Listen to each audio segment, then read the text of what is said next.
texte que nous avons lu la dernière fois, c'est le défi de Jean, la troisième épître de Jean, le verset 2, que nous rélisons. Bien-aimé, je souhaite que tu prospères à tous égards et sois en bonne santé comme prospère l'état de ton âme. Amen. De la malédiction à la bénédiction. Le texte fondateur, c'est Genèse chapitre 12, où Dieu a béni Abraham et lui a dit que toutes les nations de la terre seront bénies en ta postérité. Cette parole a pour nous les païens son accomplissement en Christ. Galates 3, verset 13. La bénédiction que Dieu a promise à Abraham a pour nous les païens son effet en Christ. Nous sommes bénis. Amen. Bénis de toutes sortes de bénédictions spirituelles, matérielles, financières, physiques. En Christ, nous sommes bénis. C'est notre position de foi.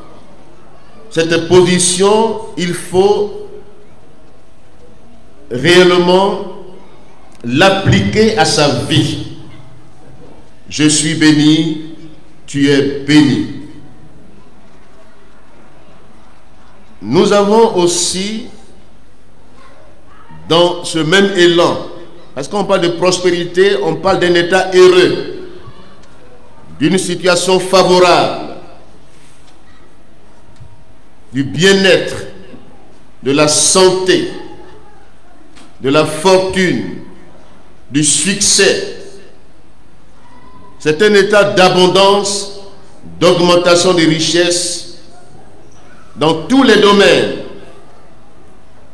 Domaine physique, Dieu veut que je sois en bonne santé. Domaine de mon âme, Dieu veut l'équilibre dans ma vie, la stabilité émotionnelle. Domaine de mon esprit, Dieu veut que ma mentalité évolue, que je prospère dans mon esprit, que ma mentalité puisse saisir la pensée de Dieu, que la pensée de Christ nous habite. Alléluia. Que la pensée de Christ nous habite. Donc, Dieu, voici son désir. Quand Dieu bénit, ce n'est suivi d'aucun chagrin. D'entrée, nous sommes bénis. Maintenant, ça c'est la promesse que Dieu nous a faite. C'est le désir de Dieu. C'est le souhait de Dieu. Nous sommes des bien-aimés du Seigneur. Mais pour amener ces promesses à leur réalisation effective, Dieu a établi des lois, des règles, des principes. Dieu est un Dieu de principes. Passer outre les principes de Dieu et vouloir entrer dans les bénédictions, sinon dans la prospérité que Dieu a voulu, c'est prendre le chemin détourné, c'est mener une vie sans règles. Dieu lui-même, il est soumis aux lois, aux règles qu'il a établies.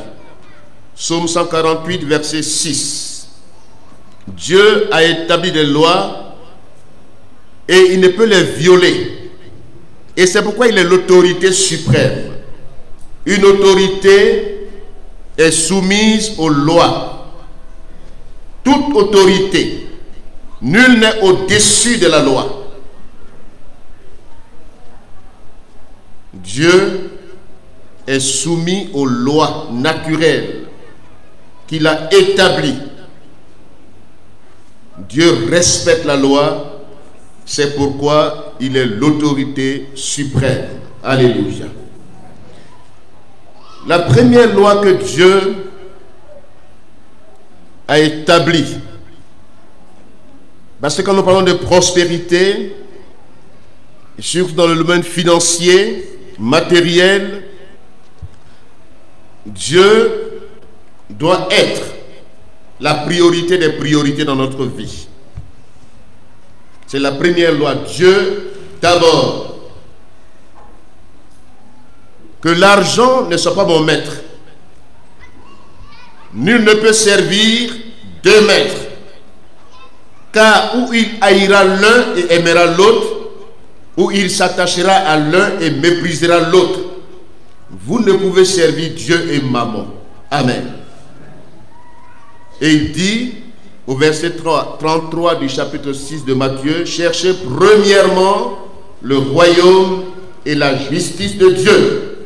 Et toutes ces choses, y compris les biens matériels et financiers, seront données par-dessus. Amen. Voyez-vous, ce n'est pas l'argent qui est le problème, mais c'est l'amour de l'argent qui est le problème. Maman, c'est l'amour de l'argent. L'argent devient un Dieu, un maître. Oh, l'argent doit nous servir. Si nous ne mettons pas cette première loi en avant, il y a deux dieux dans ce monde. Soit c'est le véritable Dieu que tu adores, ou tu vas adorer maman. Le Dieu qui maintient aujourd'hui le monde. La seule règle, la seule valeur que les gens considèrent aujourd'hui, c'est qu'il a l'argent. Mais comment il a fait pour avoir cet argent?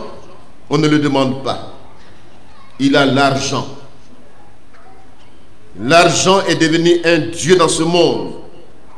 Et à cause de l'argent, de l'amour de l'argent, on peut commettre des crimes rituels, passionnels. Aimons Dieu plus que toute autre chose. Amen.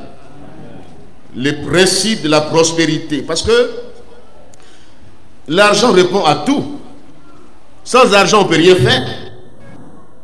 Ceux qui disent que la prospérité n'est pas un message qu'il faut enseigner, ou bien c'est un message d'un autre âge. Maintenant, quand vous avez besoin d'argent, vous faites comment? Ceux qui condamnent ce message sur la prospérité, ceux qui disent que non, c'est un message qui n'est pas biblique et qui le condamnent. Les mêmes, quand ils sont dans un besoin d'argent, ils lancent l'appel à tout le monde pour dire venez. Dans le monde actuel, où il y a la concurrence, où il y a la compétition, si vous n'avez rien, vous n'êtes rien réellement. N'est-ce pas vrai? Si vous n'avez pas les moyens, même si vous avez une vision, la vision ne peut pas se réaliser sans la provision. Mais Dieu est le pourvoyeur. Alléluia. Dieu dit l'or et l'argent m'appartiennent. C'est l'amour de l'argent que Dieu condamne. L'argent répond à tout. Donc la première règle, le premier principe pour prospérer selon Dieu, met Dieu en avant. Alléluia. Cherche premièrement le royaume et la justice de Dieu. Aime le Seigneur de tout ton cœur, de toute ta pensée, de toute ton âme. Que Dieu soit la priorité des priorités dans ta vie. C'est une loi. C'est une ordonnance. C'est un principe. Si tu veux prospérer sur le plan matériel et financier, mets Dieu au devant de ta vie. Que Dieu dirige ta vie. Que Dieu te conduise. La deuxième loi que nous avons vue la dernière fois, c'est le travail. Nul ne peut prospérer sans le travail. Et quand on parle du travail, on ne parle pas des jeux de hasard, où les gens sont dans les coins là, Et puis, ils font loterie. Dieu n'est pas dans loterie. Dieu n'est pas dans PMI. Il ne faut pas perdre ton temps devant les kiosques de PMI. Ce n'est pas le travail. Quand Dieu parle du travail, c'est l'effort. À la sueur de ton front que tu mangeras. C'est une loi. C'est une institution divine. Si tu es paresseux, c'est toi qui vas dans les jeux des hasards. C'est toi qui te promène, qui est vagabond. Dieu n'aime pas les paresseux, parce que tout paresseux est ami du diable. Le diable, c'est un paresseux. C'est un vagabond. Il se promène pour détruire. L'oisiveté est la mère de tous les vices. Le travail met ta vie en équilibre. Alléluia. Tout travail procure la bénédiction. Alléluia. Troisième loi, la loi de l'épargne.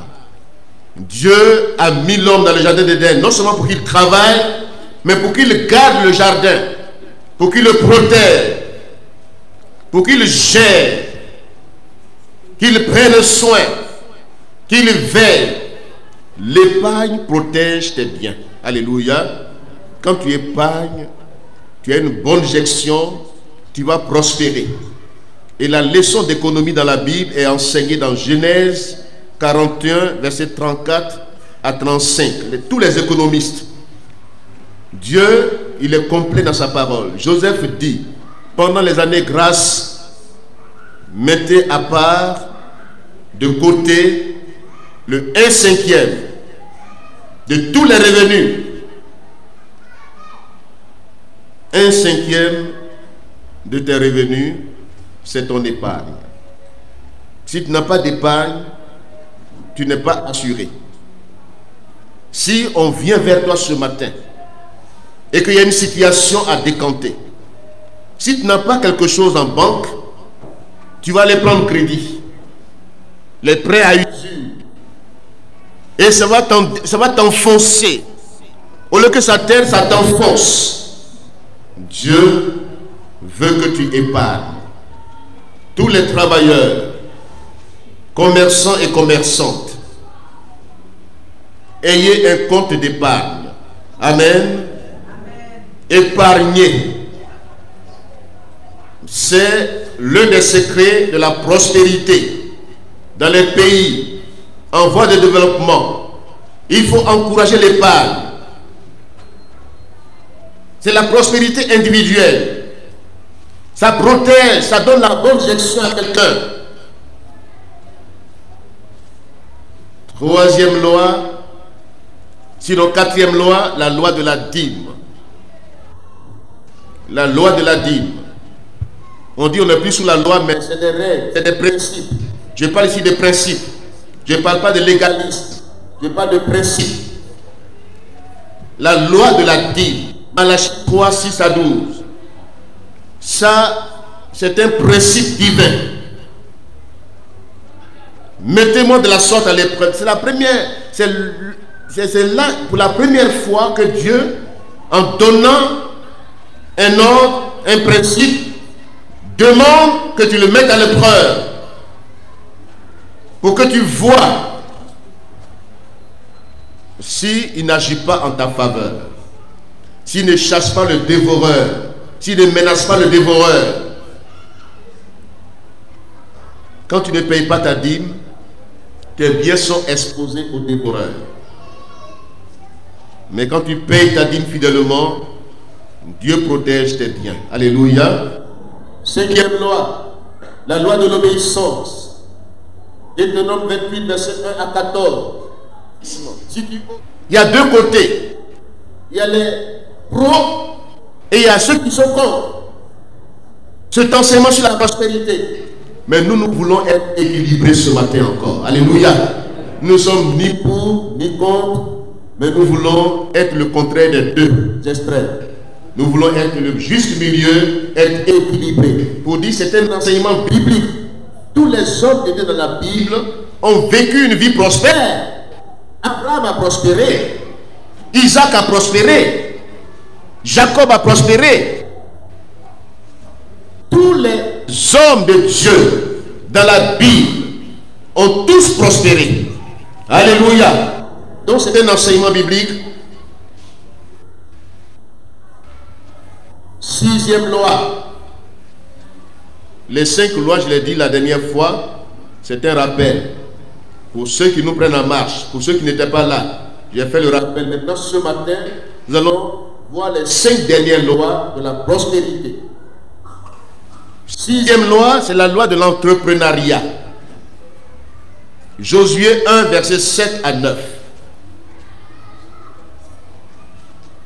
Si tu obéis, bien sûr, ça suit la loi de l'obéissance. Dieu te donnera du succès dans tout ce que tu entreprendras. L'entreprise va au-delà d'un poste de fonctionnaire, d'un poste que tu occupes. L'entrepreneuriat, c'est aller au-delà des limites. C'est élargir tes tentes. C'est ne pas être limité à un poste. Tu travailles, c'est bien. Mais Dieu veut que tu entreprennes. Dieu veut que tu ailles au-delà. Que tu aies des affaires. Que tu fasses des affaires. Que le salaire que tu as, que tu le fasses fructifier en créant une petite entreprise. En apprenant à gérer l'entreprise. Tu es commerçante. Élargis tes tentes. Alléluia. Élargis tes tentes. Passe de la table qui est devant ta maison à une boutique plus grande. À un magasin plus grand. Développe ton entreprise en élargissant tes tentes dans le quartier, dans les quartiers, en allant plus loin. C'est une loi de la prospérité. Alléluia. Et voyez-vous ceux qui entreprennent, ceux qui font des affaires, ils sont riches. Mais ils sont honnêtes, bien sûr. Ce n'est pas la malhonnêteté dans les affaires, mais il faut l'honnêteté. Dieu veut que tu sois intègre, honnête dans tes affaires. Et Dieu te bénira. Alléluia. Il ne faut pas escroquer les gens. Parce qu'en matière d'affaires, on dit qu'il n'y a pas de sentiments. Il faut que tu aies des sentiments. Alléluia. Il ne faut pas faire du mal aux gens. Parce que quand les gens ne sont pas contents de toi, ça bloque ton entreprise. Il ne faut pas utiliser les gens, les manipuler, les exploiter et ne pas leur donner un juste salaire. Il faut les contenter. Il faut réellement en matière d'entreprise, les ouvriers que tu as, il faut savoir réjouir leur cœur en augmentant leur salaire, en pourvoyant à leurs besoins. Quand les ouvriers sont contents, ton entreprise prospère. Alléluia. Quand ceux qui travaillent pour toi sont contents, ton entreprise prospère. Dieu veut que tu entreprennes. Dans tout ce que tu entreprendras, tu réussiras. Dieu veut que l'Église entreprenne, crée des emplois, que l'Église ait des initiatives, pour que les jeunes gens qui sont au chômage puissent avoir des emplois. L'Église peut construire des écoles. C'est une entreprise. Embaucher des jeunes diplômés, les engager. Le projet que nous avons ici, à Mayaté, que ce projet cette année devienne réalité. Amen. Que l'Église construise des écoles, des hôpitaux. Que l'Église soit dans les affaires de transport et autres. Que l'Église entreprenne. Mais aussi l'entrepreneuriat individuel doit nous caractériser. Dans un monde où on parle d'auto-emploi, ce n'est pas j'ai l'honneur seulement. Il faut que les gens viennent vers toi aussi pour dire j'ai l'honneur. Alléluia. Pour l'Église soit forte et puissante. Voyez-vous, quand on est puissant dans tous les domaines, ce n'est pas seulement puissance spirituelle. Ce n'est pas puissance par les dons, par les prophéties, mais la puissance financière fait que l'Église est respectée. Dieu ordonne que tu sois puissant. Quand Israël était en Égypte, il était un peuple puissant. Il prospérait. Le peuple s'accroissait, riche, puissant. Ça a influencé Pharaon. Aujourd'hui, regardez. Dans le monde où nous sommes, si vous n'êtes pas puissant, les gens vont vous avaler. Dans un monde où les gens s'unissent, les sociétés s'unissent pour devenir plus forts. La Chine envahit le monde. La Chine dérange le monde. Le Japon dérange. Ils sont puissants. C'est des entreprises qui ont commencé dans des familles. Quand on parle des voitures qu'ils construisent là, c'est des familles. Honda, c'est une famille. Hyundai, c'est une famille. C'est des familles qui ont créé leur entreprise. Et ils sont allés au-delà des limites. L'entrepreneuriat t'amène au-delà des limites. Tu peux influencer ton milieu. Et ton nom sera cité. Entreprise Oulaï, lève-toi. Alléluia. Que Dieu nous aide. Regardez dans ce pays. Il y a des entreprises qui ont commencé petites et puis qui ont grandi et qui influencent. Aussi, organisons-nous en équipe. Les jeunes gens, ayez des projets que vous mettez ensemble. Créez une entreprise. Les travailleurs de l'église, organisez-vous. Créez des entreprises. Entreprenez. Vous réussirez. Si tu n'entreprends rien, tu ne parleras pas de prospérité. Ton salaire sera limité, même si tu travailles dur. Mais l'entreprise, regardez ceux qui entreprennent dans la journée, ce qu'ils gagnent. C'est ce que toi tu attends le mois. Les commerçants, les commerçantes, les petites et moyennes entreprises, ce que ces personnes-là gagnent dans la journée, c'est ce que toi tu attends dans le mois. Je connais les jeunes gens dans ces jours qui s'organisent, qui vendent des poulets braisés. Ils ont leur petite entreprise. Ils n'ont pas dit je suis au chômage. Même Garba, ils s'entraident, ils sont là. Mais j'ai demandé un jour à ces jeunes, vous faites le poulet à combien? Il dit on fait le poulet à 4000. Vous vendez combien de poulets par jour? La centaine par jour. Calculez, ça fait combien? 4000 fois 100. 400 000 francs qu'il gagne par jour. Et toi, tu atteins un salaire de misère. Que Dieu nous aide. Entreprenez. Sortez du cadre, dites, j'ai chaud. J'attends travail. Ça ne viendra pas. C'est ton entreprise qui va te faire réussir et prospérer. Alléluia. La loi de l'entrepreneuriat est une loi biblique. Exode 17, verset 9. Exode 24, verset 13. Nombre 11, verset 28. Tous ces versets parlent de l'entrepreneuriat. Septième loi. La loi de la semence et de la récolte. Genèse 8, verset 22. Galates 5, verset 6 à 7. Ésaïe 55, verset 11. Genèse 26, verset 1 à 5. Nous allons lire les deux textes dans Genèse 8 et Genèse 26. Genèse 8, 22. Lisons ensemble. Genèse 8, 22. La loi de la semence et de la récolte. Genèse 8, 22. Tant que la terre subsistera, notez bien, Tant que la terre, après l'alliance avec Noé, voici ce que Dieu déclare, une loi spirituelle, tant que la terre subsistera, les semailles et la moisson, le froid et la chaleur, l'été et l'hiver, le jour et la nuit ne cesseront point. Amen. Alléluia. Il y a un jeune homme qui a appliqué cette loi, Genèse 26. Il applique la loi. Genèse 26.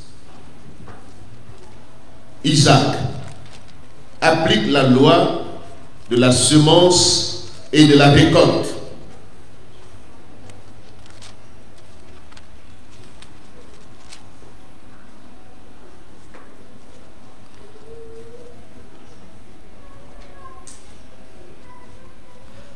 On peut lire le verset 15. Le verset 1 à 5, pardon.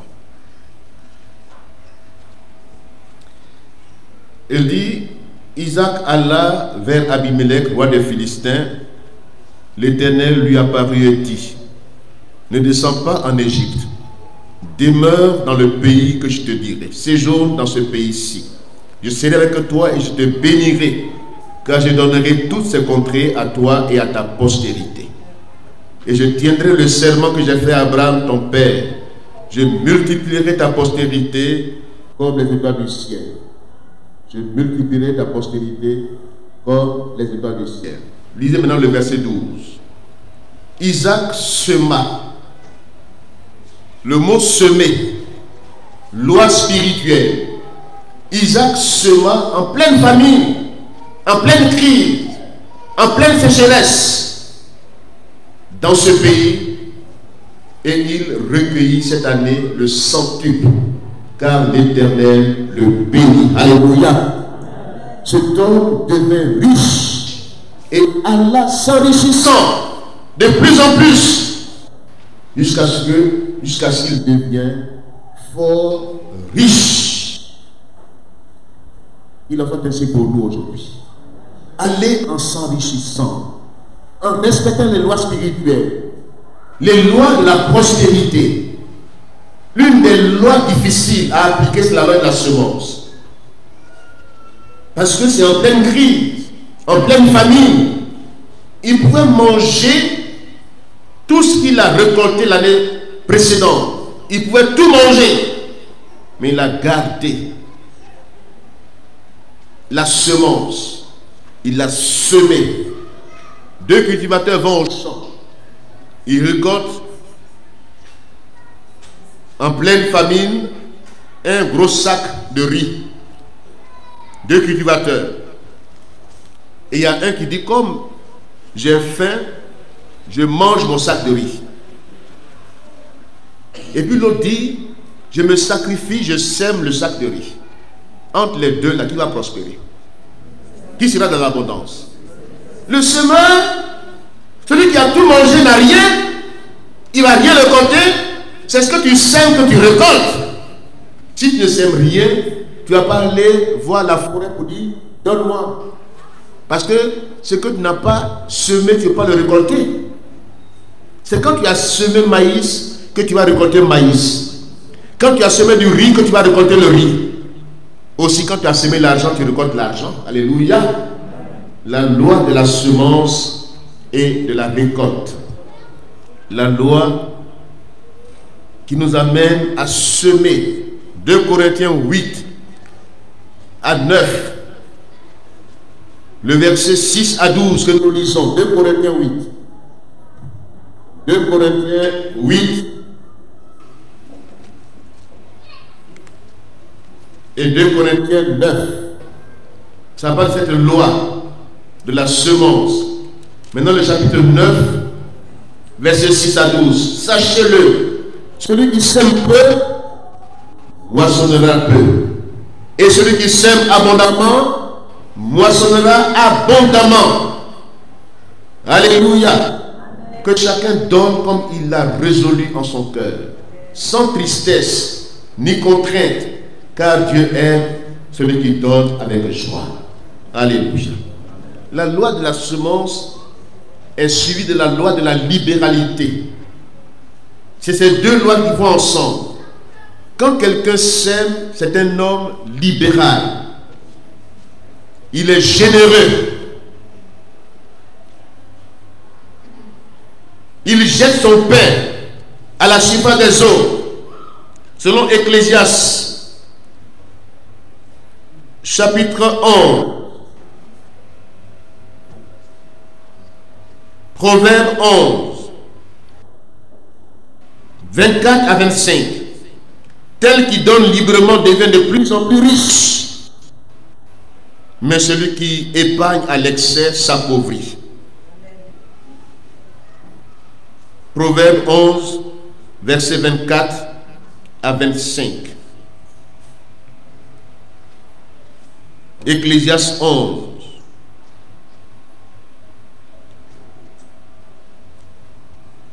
Prenez ces textes et lisez-les à la maison. C'est la loi de la semence, de la récolte, qui implique aussi la loi de la libéralité, de la générosité, de l'hospitalité. Alléluia. 2 Corinthiens 8 à 9. 8e loi, la loi de la fidélité. Si tu es fidèle dans les petites choses, on te confiera de grandes choses. Alléluia. La loi de la fidélité. Luc 16, versets 1 à 10. Voyez-vous, en matière d'entreprise, il faut d'abord commencer petit. Démontre ta fidélité dans la gestion des petits moyens, même qui appartiennent à autrui. Il y a des gens qu'on leur confie une affaire, ils font tomber l'affaire. Ils grugent la personne. Ils prennent ses biens. Et ils vont faire pour eux-mêmes. Ou parce qu'ils vont réussir. Ça ne va pas marcher. Parce que quelqu'un t'a confié son bien. Même si c'est petit, fais fructifier ce qu'il t'a confié. Comme Joseph, dans la maison de Potiphar, on lui a confié la gestion des affaires de Potiphar. Il a été trouvé fidèle. Alléluia. Qu'on te trouve fidèle dans la gestion des affaires d'autrui. Pour que Dieu te confie tes propres affaires. Ne trompe pas les gens. N'escroque personne. Si tu veux que Dieu te bénisse, ne mens pas aux gens pour dire non, c'est ça qui est rentré. Oh, c'est pas ça qui est rentré. Et puis il écrit ça dans le cahier. Il dit oui, le cahier, comme ton patron lui contrôle le cahier, il ne contrôle pas les jetons qui rentrent dans ta poche. Il ne contrôle pas ton coup de pain qui encaisse et qui attache. Il ne contrôle pas ce qui est à l'intérieur que tu as caché. Il va te fouiller. Il te fait confiance, sois fidèle. Ce qu'on demande à un gestionnaire, à un gérant, c'est la fidélité.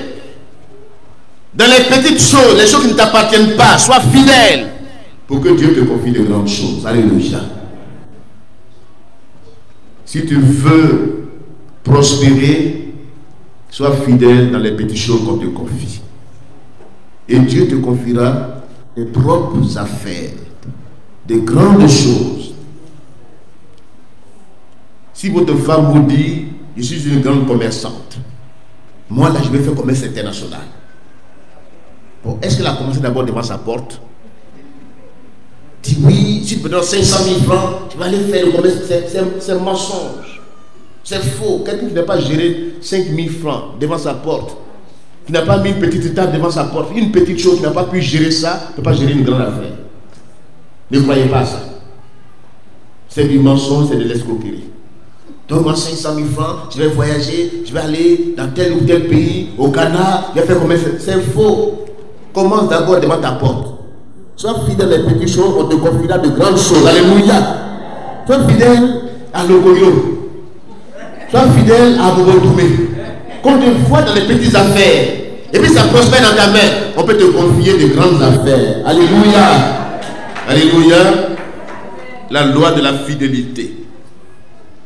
l'intégrité dans la gestion des biens d'autrui pour avoir ses propres biens. David a géré le troupeau de son père comme s'il gérait sa propre entreprise. Et Dieu lui a donné de devenir le roi d'Israël. Alléluia. Pour gérer une plus grande affaire. Dans les affaires, il faut l'honnêteté.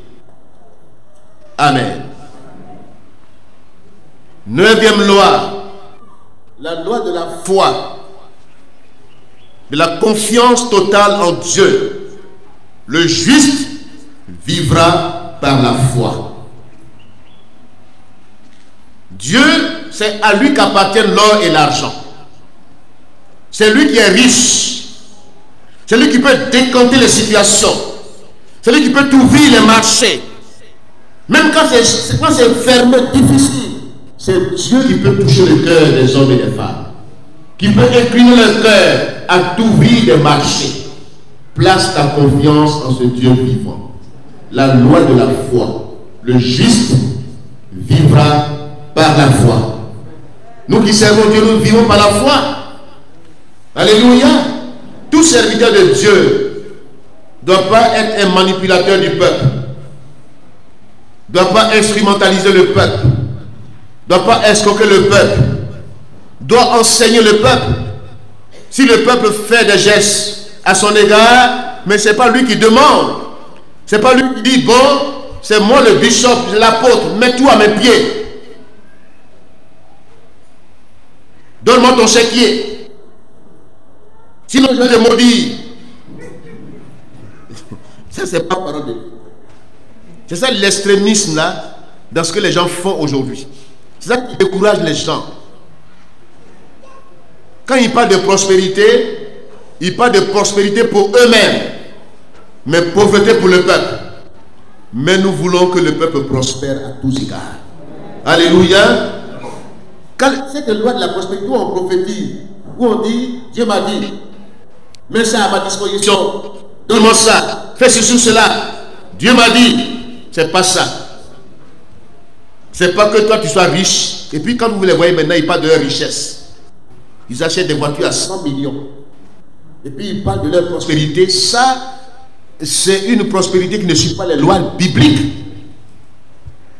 Ou toi tu as enlevé l'argent que tu peux payer une voiture à 100 millions. Tu peux être dans le luxe. Et le peuple que tu sers, le peuple qui est là est pauvre. Il faut amener le peuple à son niveau. Alléluia. Il faut enseigner le peuple de Dieu pour que les gens puissent comprendre que Dieu veut qu'ils prospèrent à tous égards. C'est une loi biblique. En cette année 2021, Dieu veut que les années passent et ne se sentent plus dans ta vie. Dieu veut un changement dans ta vie. Dieu veut un plus dans ta vie. Dieu veut que tu quittes les lieux obscurs, les lieux du pas assez, du juste assez, et que tu entres dans le lieu du plus qu'assez, de l'abondance, dans tous les domaines, domaine physique, domaine spirituel, domaine matériel, domaine financier. Que tu vives cette foi en Dieu. Alléluia. Alléluia. Vis ta foi. Ordonne souvent aux situations qui semblent être bloquées dans ta vie, qui sont comme des montagnes. Que ta foi parle aux montagnes, aux blocages. Que ta foi dise à la montagne des difficultés, à la montagne qui se dresse devant toi, qui t'empêche de réussir. Que cette montagne soit ôtée de ta vie ce matin au nom de Jésus-Christ. Parle à ta montagne. David a parlé à Goliath. David n'a pas joué avec Goliath.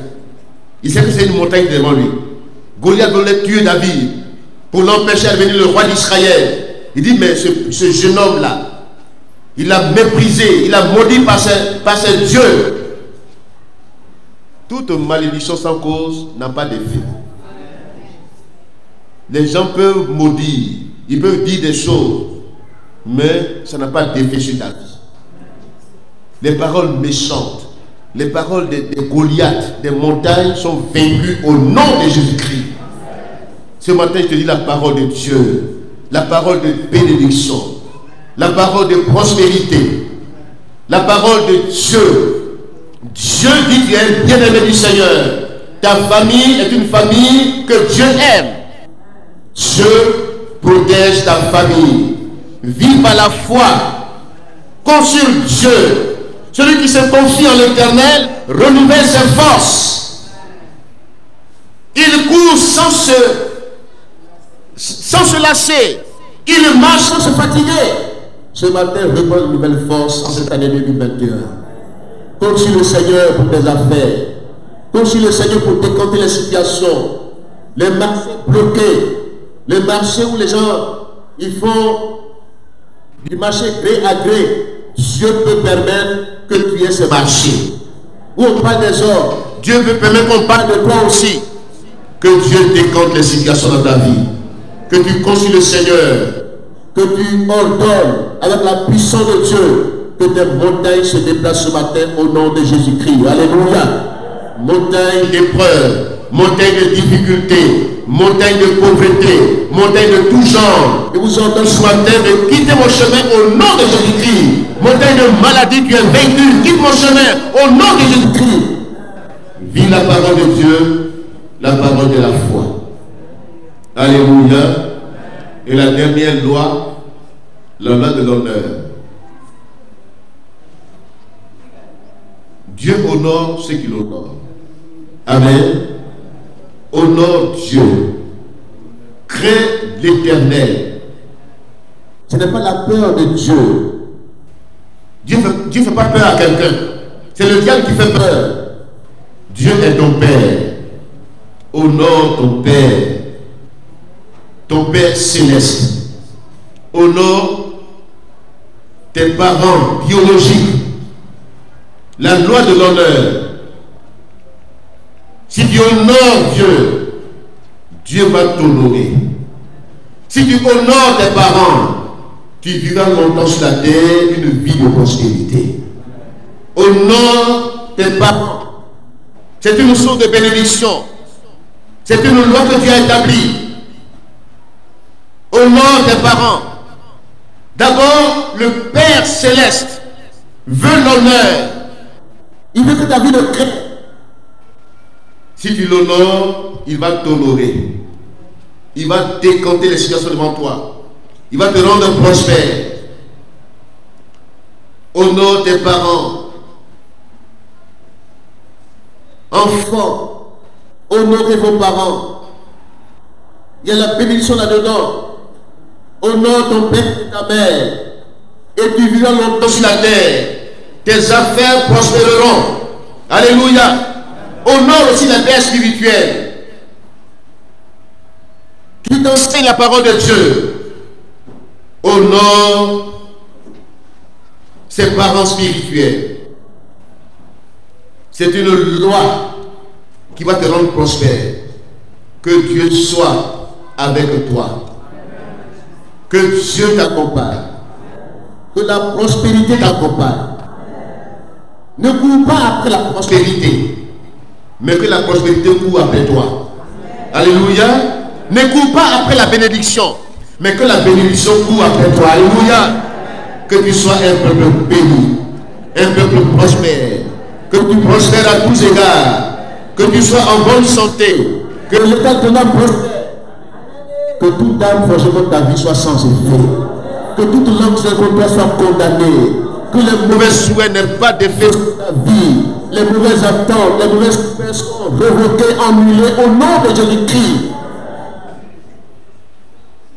Que Dieu fasse en sorte, je le répète, que cette année 2021 soit l'année où Dieu te restitue tout ce que le diable t'a volé. L'année où Dieu te repositionne. Que Dieu fasse en sorte que tu vives cette année une vie abondante. Une vie prospère. Où tu commences à voir des choses nouvelles dans ta vie. Que la vérité quitte ta vie au nom de Jésus-Christ.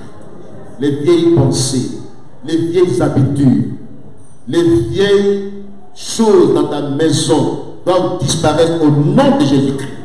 La vieillerie attire les démons. Quand tout devient vieux dans ta maison, les démons s'installent. Un jour, je suis allé, j'ai pensé prendre un héritage. J'ai pris le vieux buffet que mon papa avait. Papa est mort, je suis allé prendre son vieux buffet. Quand nous étions petits, ce buffet-là était là. C'est pour les parties héritage. Vieux buffet là. J'ai installé dans ma maison. Mais les démons sont appelés dans le vieux buffet. Tout est passé dans ma maison. J'ai dit, mais qu'est-ce qui se passe? Il dit, vieux buffet là.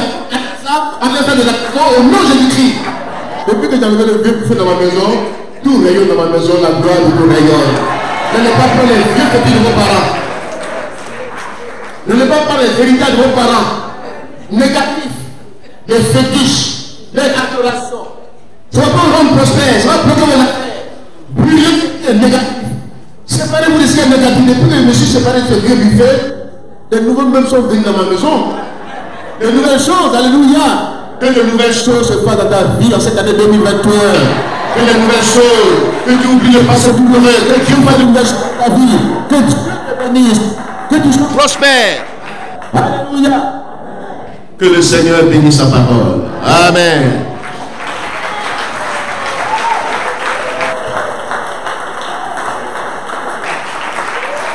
Alléluia. La prospérité est biblique.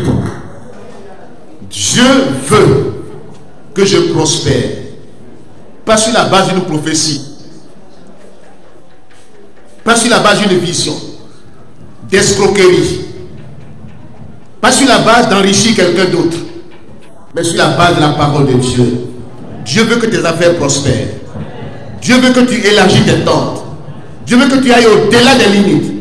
2021, c'est l'année de repositionnement et de restitution. Prions le Seigneur ensemble. Alléluia. Au nom de Jésus. Au nom de Jésus. Au nom de Jésus. Prie le Seigneur ce matin. Invoque son nom. Parle aux situations ce matin, aux Goliaths, aux montagnes ce matin. Que ta foi déclare la parole de Dieu. Que ta foi décante les situations dans ta vie. Que tu parles. Jésus a dit, si quelqu'un dit à cette montagne, ôte-toi de mon chemin. S'il ne doute pas dans son cœur qu'il croit que s'il dit arrive, il le verra s'accomplir. Que les montagnes se déplacent dans ta vie. Que cette année, Dieu t'ouvre de nouvelles portes. Des portes de bénédiction, des portes de succès, des portes de prospérité. Que la santé soit ton partage. Que tu sois en bonne santé. Que la maladie soit vaincue dans ta vie. Au nom de Jésus-Christ. Au nom de Jésus-Christ. Que Dieu te renforce. Que les blessés ennemis soient protégés de la vie. Que l'homme fort soit vaincu. Qu'il emmène dans ta bénédiction. Qu'il soit lié, qu'il soit chassé. Qu'il reste avec lui toute sa vie. Retirez la vie, prenne la vie. Au nom de Jésus-Christ. Au nom de Jésus-Christ. Vous êtes protégés de la vie. Dieu ce matin, la grâce de Dieu, la bénédiction de Dieu t'accompagne. La prospérité t'accompagne. Au nom de Jésus-Christ. Au nom de Jésus-Christ. Au nom de Jésus-Christ. Au nom de Dieu par ta vie. Au nom des parents biologiques. Au nom des parents spirituels. Sois fidèle dans la maison de Dieu. Ceux qui ont souffert pour toi, sois reconnaissant envers eux. C'est l'honneur. Sois reconnaissant envers tes parents spirituels, tes parents biologiques. Quand Dieu te bénira, quand Dieu te donnera du succès, n'oublie pas la reconnaissance à Dieu. N'oublie pas. Sois reconnaissant au Seigneur en l'honorant. Sois reconnaissant envers tes parents en les honorant. Sois reconnaissant envers tes parents spirituels en les honorant. Et tu vivras de victoire en victoire, de progrès en progrès, de succès en succès. Je proclame la bénédiction sur la vie de ce peuple ce matin. Toute parole négative prononcée, toute malédiction prononcée est révoquée ce matin. Est révoquée. Toutes les malédictions prononcées toutes ces malédictions sont révoquées ce matin. Annulées des affaires, la main sèche, la main sèche de ses affaires, la main qui bloque des affaires, la main de l'ennemi, des agents de Satan, leur main est ôtée de ta vie. Au nom de Jésus-Christ, au nom de Jésus-Christ, ce matin, reçois la bonne main de l'Éternel sur ta vie. dans tes affaires. Que Dieu dirige tes affaires. Que Dieu soit au devant de tes affaires. Que Dieu combatte pour toi. Que Dieu défende ta cause. Que tes ennemis prennent la fuite. S'ils viennent contre toi par un seul chemin, Qu'ils fuient par 7 chemins. Qu'ils prennent la fuite ce matin. Que le diable et ses démons prennent la fuite devant toi. En te voyant la gloire de Dieu qui t'accompagne. Que tes ennemis prennent la fuite ce matin. Que tes ennemis prennent la fuite ce matin. Au nom de Jésus-Christ. Ceux qui viennent contre toi, qui ne sont à ton égard, en te voyant qui va la gloire de l'esprit. Au nom de Jésus-Christ, ce matin, par la gloire du Seigneur sur ta vie. Ce matin, ton visage brille de la gloire de l'Éternel. Même ceux qui vont te voir ce matin ne vont pas reconnaître ton visage. Ils ne vont pas reconnaître ton visage. Ton visage est un visage de sang resplendit de la lumière du Seigneur ce matin. Quitte ce lieu ce matin avec la gloire du Seigneur. Ton Dieu ordonne que tu sois puissant. Puissance spirituelle, matérielle, financière. Ton Dieu l'a ordonné. Il ordonne à la bénédiction de t'accompagner ce matin. Que la grâce et la bénédiction de Dieu t'accompagnent. Que tu sois en bonne santé. Que tu prospères à tous égards. Que tu vives une vie prospère. Que 2021 soit différent des autres années. Même en pleine crise, en pleine famine, respecte les lois de Dieu. Comme Isaac, il a semé en pleine famine. Il n'a pas dit non, pourquoi je vais semer? Il a semé. Dans ces jours-là, j'espérais quelque chose. J'ai dit que je vais donner au-delà au Seigneur. Je sème. Chaque dimanche, je sème. La semaine, je sème. Mais je viens de vivre une semaine où j'ai reçu en abondance. C'est une loi. Tu l'appliques, elle marche. Applique la loi de Dieu, elle marche. Alléluia. Que Dieu vous bénisse.